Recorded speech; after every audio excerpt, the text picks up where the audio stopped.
snowstorm. The Cape Breton Regional Municipality has just voted to declare a local state of emergency.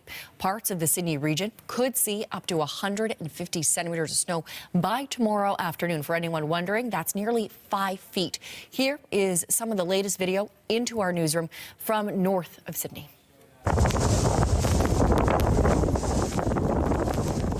You can hear that wind on the mic there. Drivers being asked to avoid unnecessary travel this hour as the regional police say they are responding to multiple calls of vehicles stuck in the snow, hindering snow removal and the passage of emergency vehicles. So stay at home if you can. All schools as well as work sites will remain closed Monday as the region grapples with this winter storm. High winds, as you heard just there on your screen, as well as snow in the region has caused 48 outages in the region, affecting more than 1,000 customers. Of course, we are continuing to track that. Now, for all of this and more, we've reached Mayor Amanda McDougall. She is the mayor of the Cape Breton Regional Municipality.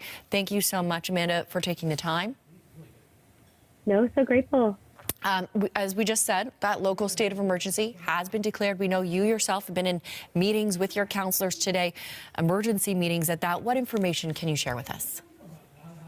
Yeah, so this morning our day started off with the Provincial Command Centre and understanding that there's not going to be a provincial state of emergency, understandably so.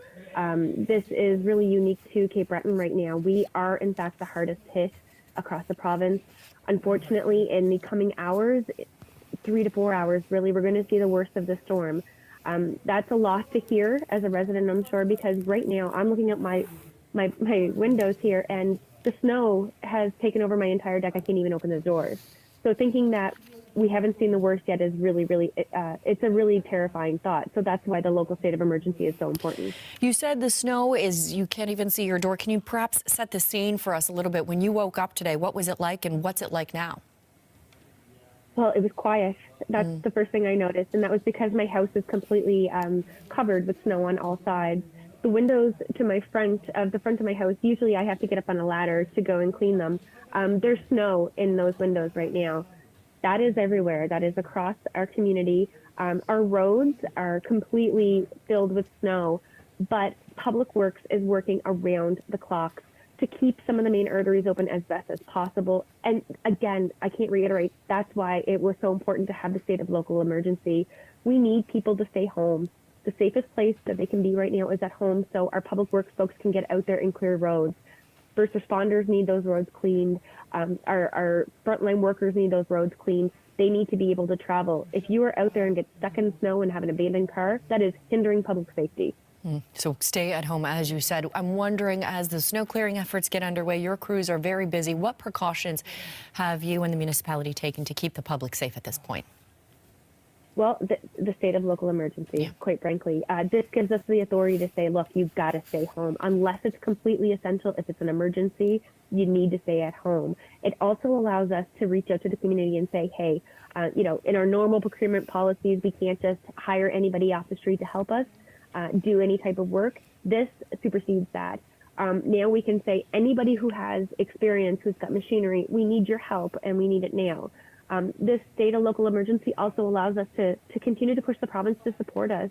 I'm glad that this is not the case across the province, but it is the case here in CBRM and we need support. What are the challenges facing emergency crews right now? Snow, that's it. Just such an abundance of snow.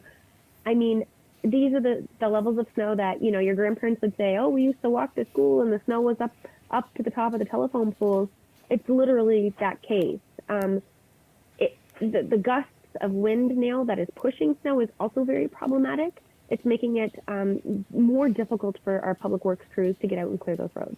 Amanda, I'm wondering if I could get your take on sort of the broader picture here. Your province has been plagued by unprecedented wildfires this, over the last year or so, flooding, including those devastating effects of Hurricane Fiona. What sort of resources at this point do you need to have in place to meet the challenges of this latest, weather event?